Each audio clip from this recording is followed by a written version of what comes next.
ആരംഭിച്ചിരിക്കുകയാണ്. അതാ ഒന്നാം ട്രാക്കിൽ അർജുൻ ബിജു, രണ്ടാം ട്രാക്കിൽ ജപ്പാനാണോ ഭായിയാണോ അതോ മട്ടാനാണോ? അതാ ഒന്നൊന്നിന് വ്യക്തമായി തിരിച്ചുകൊണ്ടിരിക്കുകയാണ്. വള്ളപ്പാടകളെ പിന്നിലാക്കിക്കൊണ്ട് അർജുൻ ബിജു കുതിച്ചിരിക്കുകയാണ്. അതാ ഭായി ട്രാക്കിലേക്ക് പൊയ്ക്കൊണ്ടിരിക്കുകയാണ്. ജപ്പാൻ അതാ വെള്ളത്തിൽ ഒഴാടിക്കുകയാണ്. മട്ടാൻ പൂർത്തീകരിക്കുമോ ഇല്ലയോ?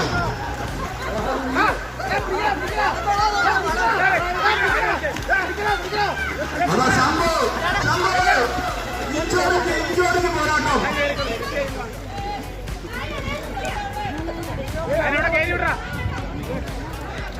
അർജുൻ ബിജു ഒന്നാം സമ്മാനത്തിന് അർഹനായിരിക്കുകയാണ്. അവിടെ ഒരാളെ മറ്റേറെ വെള്ളത്തിൽ ചാടിയിട്ടുണ്ട്. അവിടെ നിൽക്കുന്നവർ വലിച്ചു കയറ്റുക.